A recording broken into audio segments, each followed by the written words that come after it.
बिस्मिल्लाहिर्रहमानिर्रहीम। To the point में मैं हूं साजिद हुसैन। मजबूत मुस्तहकम पाकिस्तान पर हम बात करते हैं कैसे मुल्क मिल्लत की तामीर और तरक्की में अपना अपना किरदार अदा करना है। तामीर और तरक्की में हुकूमत वक्त अपना किरदार अदा कर रही है, तो दूसरी तरफ दहशत गर्दी की जो फ़िज़ा है वो फिर से आ गई है, और इसको रोकने के लिए लॉ इन्फोर्समेंट एजेंसीज न सिर्फ बलूचिस्तान, अलबत्ता अब कराची में भी एक नाखुशगवार वाक़या रूनुमा हुआ है। कराची का इलाका है जी मौसमियात, उस पर रेंजर हेडक्वार्टर के करीब दहशत गर्दों ने हमला कर दिया, और उस हमले में 5 से 6 जो इस वक्त की इतलात आ रही है, हमारे ज़राए बता रहे हैं, उन दहशत गर्दों को वासिल जहन्नुम कर दिया गया है।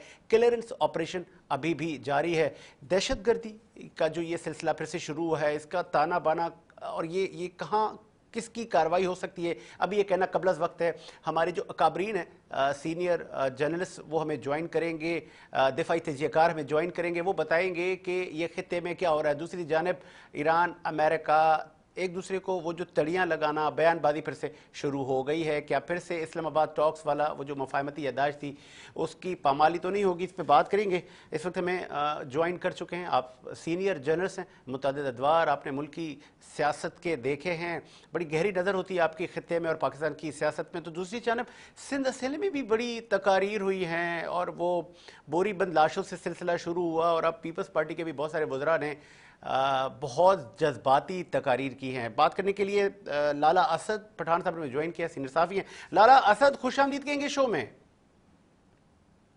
शुक्रिया साजिद, बहुत शुक्रिया आपने ज्वाइन किया। दूसरी जानब लेफ्टिनेंट जनरल नईम खालिद लोधी साहब ने भी हमें ज्वाइन किया है। जनरल साहब, आपको भी खुश आमदीद कहेंगे। एक बड़ा टेक्निकल सवाल आपसे पूछ रहा हूँ, क्योंकि सोशल मीडिया पे एक बड़ी बहस है कि महारंग बलोच को सजा हुई, उसके बाद ये वाकयात रूनुमा होना शुरू हुए। दूसरी जानब एक वो जो एक्शन कमेटी है आज़ाद कश्मीर में, वो भी किसी की शय पे ये हालात ख़राब कर रहे हैं। तो आपको लगता है ये जो प्रॉक्सीज हैं, मतलब अब दोनों तीनों अतराफ से आई हैं, हालांकि इनको मुंह की खानी पड़ेगी? खानी जब पड़ेगी तो देखेंगे। आप सही कह रहे हैं, फिलहाल तो हमें खानी पड़ रही है। बात ये मेरे भाई के दुश्मन तो फायदा उठाएगा जहां भी आपकी कमजोरी होगी। सही। आप जब कोई भी अपने लोगों का गिरोह कोई अपना मुतालबा लेकर आए या कोई अपना मसला खड़ा करे, तो उसके अंदर दुश्मन के लोग तो होंगे, लेकिन ये याद रखें कि अगर वो 100 आदमी खड़ा है आपके आगे, तो उसमें 5 दुश्मन के होंगे। ठीक है। और कुछ उनके बाद में और भेज देंगे। जैसे अभी ये जो कमेटी है जिसका आप जिक्र कर रहे हैं, ये कश्मीर वाली, ये जब तक बैठे रहेंगे और पीछे सरहद है इंडियंस की, वो तो ऐसा ऐसा अपने बंदे अंदर भेजते रहेंगे। तो ये रियासत का काम है कि जितनी जल्दी हो सकता है इसको डिफ्यूज करे, और जितनी जल्दी हो सकता है सिचुएशन को कंट्रोल करे। और दूसरी बात जो मैं हमेशा कहता रहता हूँ, आपके तौर से दोबारा कह देता हूँ कि देखें, इसकी जहतें होती हैं। ये जो इनडायरेक्ट अप्रोच है, इनडायरेक्ट हमले हैं, इसमें एक तो वो मोरे हैं ना जो आगे आके आपके साथ लड़ते हैं, उनके साथ उनका तो आप हाल तलाश कर ही रहे हैं, उनको मार भी रहे हैं, सब कुछ कर रहे हैं। लेकिन उनके पीछे जो हाथ होते हैं जो इन कठपुतलियों को चलाते हैं, जब तक आप वो ना काटें, आप में वो अहलियत ना अपने अंदर पैदा करें कि उनको तुर्की ब तुर्की जवाब दे सके। एक जमाना था कि अगर हमारे यहाँ एक शहादत होती थी तो हम 2 बंदे वहां पर खड़काते थे। ठीक है। वो जब तक आप अपना वापस नहीं लेकर आएंगे वो अहलियत, ये आपका खून बहता रहेगा। आप ठीक है, ठीक है। जनरल साहब, आप हमारे जनरल साहब साथ ही रहिएगा। एक अभी फाइनल आपसे सवाल मैंने करना है। लाला असद साहब, 2 सवाल आपसे मैं करने चाह रहा हूं। एक तो सिंध असेंबली में बड़ी बुलंदोबाद तकारीर, कोई नई बात नहीं है। इस बार तो कुछ वो पारा हाई था, चाहे वो सईद गनी साहब हों या जुल्फकार शाह साहब हों, दीगर अकाबरीन एमक्यूएम के कुछ रहनुमाओं ने बड़ी तकरीर की कि आप जिनको लूला लंगड़ा कहते हैं वो हमारी कौम के हीरो हैं। तो दोनों तरफ ये सिलसिला जारी है।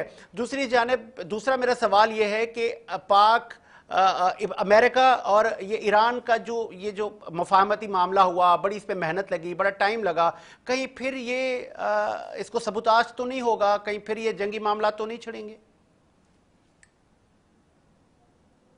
देखिए साजिद, शुरू में तो जिस तरह आपने पार्टी और एमक्यू की बात की, उस कराची के हवाले से बात करूंगा। दोनों ने कराची में कोई काम नहीं किया है। अब दोनों अपनी खफ्त को छुपाने के लिए एक दूसरे पे इस तरह की बहतानबाजी कर रहे हैं ताकि जो उनका बैंक है वो की बुनियाद हो और दोनों को अपने अपने हिस्से का जो है केक मिल सके।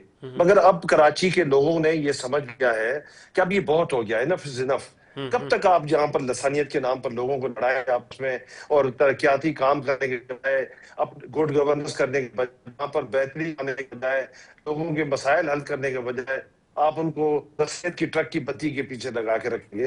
अब कराची वाले लसानियत बत्ती की तंग आ चुके हैं। खुदा रहा कराची वालों को बख्शो, कराची वालों को थोड़ा काम करके दो। कराची एक बहुत बड़ा शहर है और कराची और ज्यादा मजीद बेहतर तरीके से काम कर सकता है। पाकिस्तान की इकोनॉमी में मैं शहर की चाहूंगा, सूरत मैं वो है सवाल उसकी, आपसे आपसे मगर मैं चाहूंगा, लाला साहब सॉरी फॉर इंटरप्ट, वो सईद गरी साहब कह रहे हैं कि आप बात करते हैं यूनिट इंचार्ज का नाम लेने की।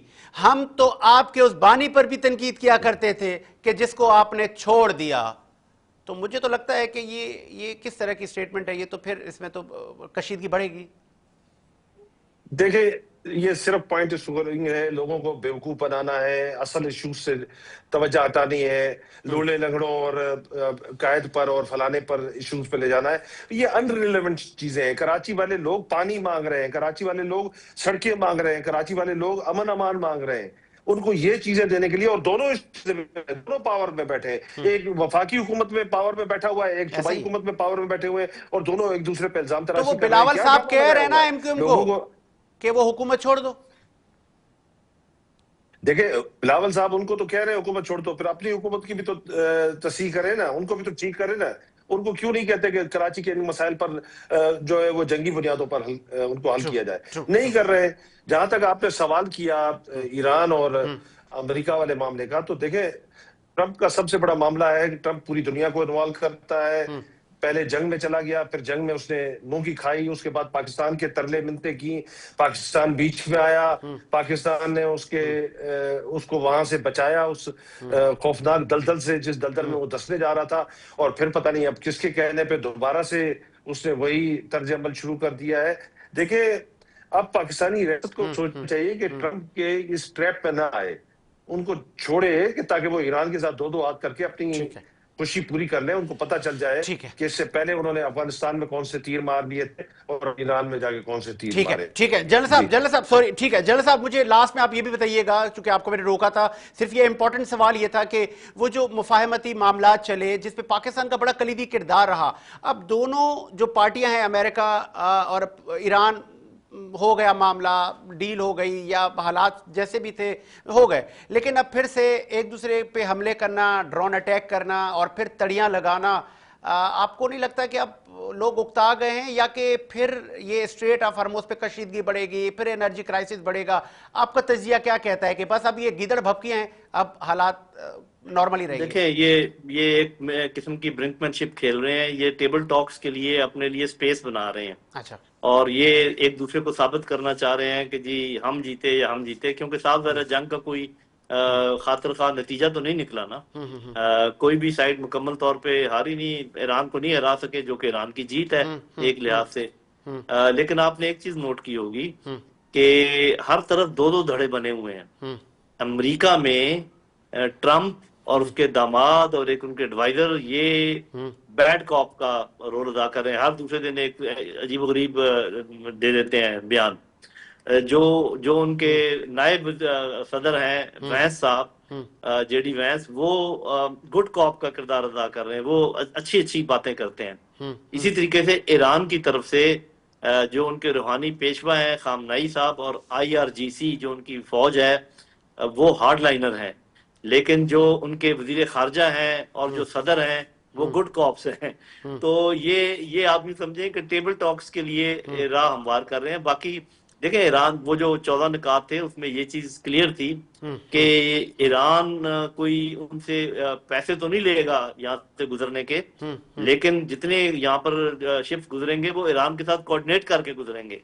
ये ईरान की अंडरस्टैंडिंग थी। ठीक है। तो जब शिप्स ने उनके साथ कोऑर्डिनेट किए बगैर दूर दराज के रास्ते इस्तेमाल करने शुरू कर दिए, तो फिर ईरान ने कहा कि ये आप खिलाफवर्जी कर रहे हैं। पहली बात तो आपको पता होना चाहिए, सबसे बड़ी खिलाफवर्जी तो इसराइल कर रहा है। वो जंग बंद ही नहीं कर रहा है, कहीं भी बंद नहीं कर रहा है, वहां पर भी लेबनान में जारी है।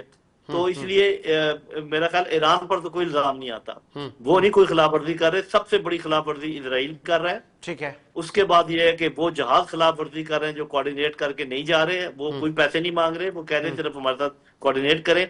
और असल मामला जो ये है वो जो मैंने आपको बता दिया, ये गुड कॉप बैड कॉप खेल रहे हैं, अपने टेबल के लिए जगह बना रहे हैं। एक चीज मैं और ऐड कर दूं, फिर आपका प्रोग्राम जैसे भी आप चाहें, ठीक है, कि एक एक तकसीम पैदा की जा रही है अरब ममालिक में भी, ठीक है। क्योंकि जो सऊदी अरब है, कतर है, ओमान है, ये ईरान के साथ पुरअमन तौर पे रहने के लिए तैयार हो गए हैं और पाकिस्तान की बात मान गए हैं कि हम आपस में बातचीत करेंगे। ठीक है। लेकिन जो यूएई है और बहरीन है और कुवैत है, उनको अमेरिका वर्गलाने की कोशिश कर रहा है कि जी आप इनके साथ ना मिले, यानी कि वहां भी तोड़ रहा है वो। ठीक है। तो जो ठीक है। होता है कि डिवाइड एंड रूल वाला मामला वहां भी कर रहे हैं, लेकिन अल्लाह करे कि हमारे ये अरब भाई समझ जाएं कि उनके साथ क्या हो रहा है। बाकी ये जंग दोबारा इतने बड़े पैमाने पे नहीं छिड़ सकती, इसलिए कि दोनों तरफ जंग को बढ़ाने के लिए कोई मेरे ख्याल प्लान नहीं है जी। ठीक है, दोनों मेहमानों का बहुत शुक्रिया आपके कीमती वक्त का। मुझे वक्फे का खाजर, एक वक्फा लेते हैं, वक्फे के बाद हाजिर होते हैं। काम करना पड़ेगा।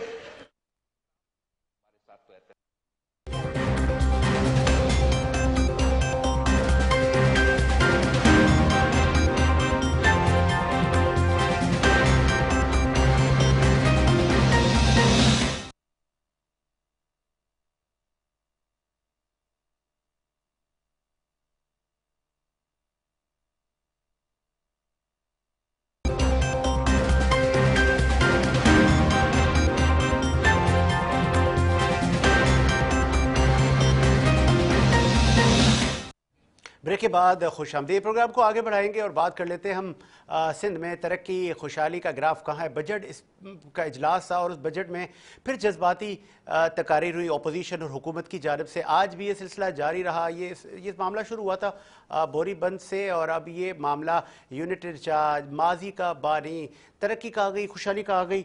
इस वक्त हमें पाकिस्तान पीपल्स पार्टी की MPA शमीम मुमताज़ साहबा ने ज्वाइन किया और MQ पाकिस्तान से महफूज यार खान साहब ने ज्वाइन किया। हमारे कानून भी आप दोनों मेहमानों को खुशामदीद कहेंगे।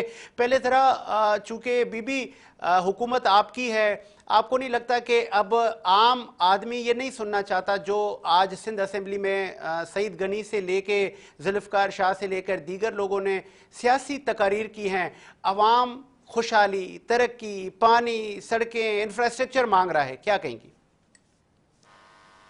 सबसे पहले तो शुक्रिया। यहाँ तक असेंबली में बात हो रही है सिंध और सिंध की तरक्की या पाकिस्तान पीपल्स पार्टी, तो ज़ाहिर है हम पाकिस्तान पीपल्स पार्टी की ही बात करेंगे क्योंकि हमारा ताल्लुक पाकिस्तान पीपल्स पार्टी से है और हमारी ही गवर्नमेंट है और इंशाल्लाह अगले 5 सालों में भी रहेगी। ये हम अपनी मुद्दत भी पूरी करेंगे। जहाँ तक तरक्की की बात है तो मेरे भाई मुझे ये बताइए, सिंध में किसी और ने क्या काम किया है? जो काम किया है पाकिस्तान पीपल्स पार्टी ने ही किया है। नजर नहीं आता ये एक अलग बात है, क्योंकि हम लोगों ने कभी भी अपने आंखों से जो है वो तासुब की ऐनक नहीं उतारी है, इसलिए हमें पता नहीं चलता कि काम क्या हो रहा है। देखिए, काम का दारोमदार आपकी हर तरह की तरक्की पर है। आज अगर सिंध असेंबली में हमारी 117-118 सीटें हैं तो वो ऐसे ही नहीं हो गई है, कोई ना कोई वजह होगी कि जो लोग हमारी तरफ आए हैं और हर साल हमारा जो ग्राफ है वो माशाल्लाह बुलंद हो रहा है, हमारी सीटों का म्यार बुलंद हो रहा है और दूसरी जमातें जो है वो कहाँ खड़ी हैं आज ये भी आपको मालूम है। और जो कुछ असेंबली में हुआ अब से 3 दिन पहले, 4 दिन पहले, 5 दिन पहले CM साहब की तकरीर वाले दिन, उस दिन क्या हुआ? कौन था जो कराची की तरक्की के लिए वहाँ बैठा रहा, उसे बैठ के तसल्ली से तकरीर सुनी? उसमें अगर तनकीद की गुंजाइश थी कि अगर हमने काम नहीं किया, हम 100% काम, कभी दावे भी नहीं करते कि हमने 100% काम किया है, ज़ाहिर है हम कोई बिल्कुल वो नहीं है, कोई फरिश्ते नहीं है, कहीं ना कहीं हमसे भी भूल चूक हो सकती है। तो आप बैठे वहाँ पर, आप बैठ के हमें बताइए कि देखें फला जगह आपने काम नहीं किया और हम आपको ये काम दे रहे हैं, अगली ADP के लिए दे रहे हैं, स्कीमों में डालने के लिए दे रहे हैं। अगर सिंध गवर्नमेंट ना माने, हमारा CM ना माने, पाकिस्तान पीपल्स पार्टी की गवर्नमेंट ना माने, तो आप बात करने के बनते हैं। मैं शमीम साहबा कता कलामी के लिए माजरत, शमीम साहबा मैं आपको बता देता हूँ सईद गनी साहब कह रहे हैं जो है वो असेंबली का प्लेटफॉर्म है, आप आए बात करें। हम बीबी सुन तोले सवाल ले लें। देखें, आपके जो मिनिस्टर साहबान हैं, एक साहब कह रहे हैं कि सिंध कोई बॉम्बे बेकरी का केक नहीं है कि उसको कट कर दें, दूसरे मौसूफ कह रहे हैं कि तुम यूनिट इंचार्ज की क्या बात करते हो, हम तो माजी के तुम्हारे बानी को भी तनकीद किया करते थे। अवाम तो कह रही है कि भाई मुझे पानी दे दो, भाई मुझे अच्छी सड़क दे दो। देखिए, बात जहाँ तक तनकीद की है तो इन्होंने ही बात छेड़ी कि जी बोरीबंद बात किसने की? साजिद, बोरीबंद बात किसने की असेंबली में? हाँ, ऐसा ही है। देखिए बोरी बंद बात हुई तो हम जवाब देंगे ना। हमारी सियासी तरबियत गालियां देने की तो नहीं है। हम कहेंगे तो सही ना, खड़े होकर बात तो करेंगे ना हम। ठीक है, आप लाइन पे रहिए ना। महफूज यार खान साहब, महफूज साहब आप सुन रहे थे गालबन, ये बात तो ठीक है कि तड़ियां लगाना असेंबली में, बजट इजलास हो रहा है, आप बजट पे बात करें और आप कह रहे हैं कि कभी देखी है बोरी, देखी है वो लाश कैसी होती है, ये अब उस पे वो होम मिनिस्टर साहब कह रहे हैं कि हम इसकी तहकीक करेंगे, इस साहब की, इस एमपीए का पूरा बैकग्राउंड चेक किया जाएगा, क्या कहेंगे? बहुत बहुत शुक्रिया, आपने बहुत ही सेंसिटिव इशू उठाया है। देखिए पहली चीज तो ये है कि असेंबली में की गई तकरीर जो है वो क्वेश्चनेबल नहीं होती है, ठीक है, पहली चीज। और वो असेंबली के रिकॉर्ड का हिस्सा जरूर होती है, लेकिन उस पर आप किसी किस्म की कोई इंक्वायरी या किसी किस्म की वो कानूनी कार्रवाई करने के मजाज नहीं है। ठीक है, अगर स्पीकर चाहे और आपने कोई ऐसी हरकत की है उसकी वजह से आपकी मेंबरशिप को सस्पेंड कर सकता है, आपको उस हॉल से बाहर बिठा सकता है, जो स्पीकर के इख्तियार में है। ठीक है, और उसके लिए एक बाकायदा प्रोसेस होता है। और अभी मैं देख रहा था कि कुछ माइक टूटे हुए थे और अजीब सा माहौल है। देखिए जिसने भी ये हरकत की है वो काबिल मजम्मत है, हमें अपने फोरमों का एहतराम करना चाहिए और उन पर वो बात करनी चाहिए जो ना तो किसी की जबान को मुतासिर करे, ना किसी के रवैये को मुतासिर करे, ना किसी की कौमियत को मुतासिर करे, आम कॉमन आदमी की बात करनी चाहिए। महफूज यार खान साहब, मैं आपको बताता चलूं, सईद गनी ने यह भी कहा है कि तरक्की खुशहाली अगर रुकी है तो आप लोगों की वजह से रुकी है। आप लोगों ने इस शहर को तबाही दी, दहशतगर्दी दी, टारगेट किलिंग दी, इस वजह से लाहौर आगे निकल गया, हम पीछे रह गए। वो भी आप पर ही इल्जाम लगा रहे थे कि अब हालात बेहतर हैं तो अब तो कराची को जीने दें। भाई आप ये मुझे बताइए कि गुज़िश्ता इसी दौरे हुकूमत में क्या आपको कोई बोरीबंद लाशें मिली? क्या आपके पास कोई ऐसा मवाद आया? अलबत्ता टेलीविजन पे उस पे जो है आपने इतनी तशहीर की है उन मुजरिमों की जिन्होंने बच्चों को इस्तेसाल का निशाना बनाया, जिन्होंने अपने घर वालों को इस्तेसाल का निशाना बनाया। तो मेरा एक तो कहना यह है कि एक दफा खबर चल जाए तो चल जाए, हाँ। उसको बार बार रिपीट करने से जो है हम उस गुंडा अनासिर और वो जो मशकूक लोग जो हैं, हाँ। जो क्रिमिनल्स हैं, उनकी हम हौसला अफजाई करते हैं, क्योंकि वो तो काम इसीलिए करते हैं ना, ताकि इसकी तस्वीर हो। महफूज यार खान साहब, मैं आप समेत पूरी कौम को कुछ सुनवाना चाहता हूं। चेयरमैन पाकिस्तान पीपल्स पार्टी क्या कह रहे थे, जरा सुनवाएं हमारे मेहमानों को और अहले पाकिस्तान को, तो फिर प्रोग्राम को आगे बढ़ाते हैं। प्रोड्यूसर साहब आप प्ले कीजिएगा। काम करना पड़ेगा और आप हमारे साथ तो इत्तेहादी हो ही नहीं, तो मेरा तजवीज इतना ही है कि आप तनकीद करें, आपका हक बनता है। अब मेरे जमात पे, मेरा सियासत पे, मेरा हुकूमत पे तनकीद करें, लेकिन साथ साथ वजीर आजम से और जो वफाक में उनके कॉलीग्स है, आप उन पे जरा भी तनकीद करें। और इससे पहले कि मजीद मुतालबात किया जाए, मजीद इश्यूज को छेड़ा जाए, अगर वो हुकूमत वक्त वजीर आजम साहब, उनके वजीर आपके मुतालबात पूरा नहीं कर रहे हैं, आपको लॉलीपॉप पे चला रहे हैं, अब कब तक इस लॉलीपॉप पे चलेंगे? निकलो वफाकी हुकूमत से। क्या कराची ज्यादा अहम है या ये कुर्सियां ज्यादा अहम है? मैं आपको बताना चाहता।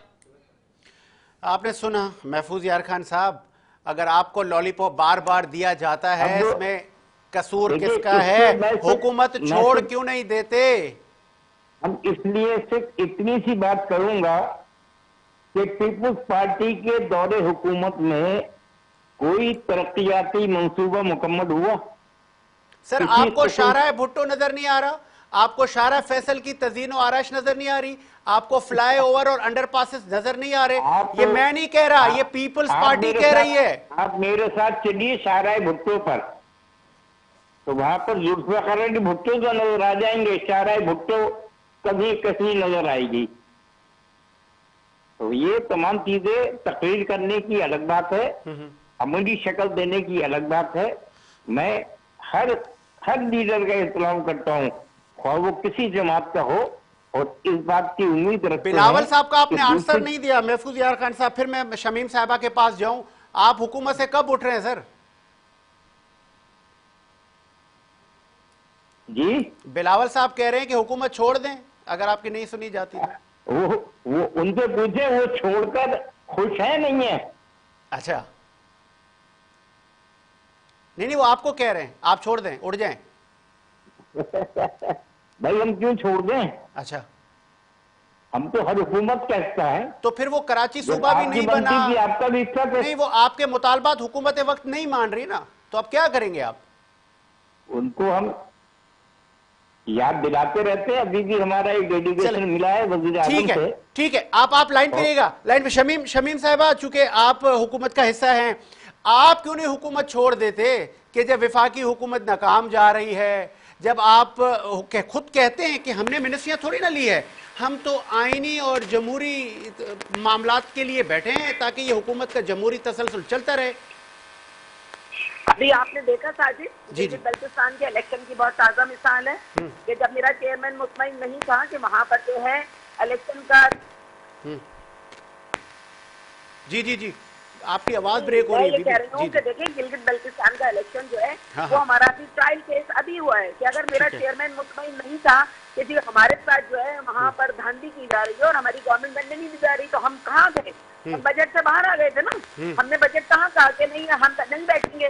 क्या हुआ उसके बाद? आपने रिजल्ट देखा कि वो आए हमारे पास, नूट वाले, उन्होंने बात की हमसे बैठकर, और अगर कोई बातचीत हुई है, गुफ्तगू हुई है, तो उसके बाद हम राजी हुए इस बात पर कि हम बजट सेशन में शिरकत करेंगे। हम तो हुकूमत का हिस्सा नहीं है वहाँ पर, हम तो एक इत्तेहादी है। इस वजह से इत्तेहादी है कि हम कहते हैं पाकिस्तान में जमहूरियत को डिरेल नहीं होना चाहिए। बड़ी मुश्किल से जमहूरियत कायम हुई है और उनका हक है अगर वो अक्सरियत नहीं तो फिर मोहतरमा आप मेरे लिए काबिल इज्जत हैं। वो ख्वाजा आसिफ का आपने स्टेटमेंट नहीं सुना? वो कह रहे हैं हमारी और पीपल्स पार्टी की मजबूरी है, इत्तेहाद में हमने हुकूमत में रहना है भाई, हमारी मजबूरी है। हाँ, तो ये उनका स्टेटमेंट है ना।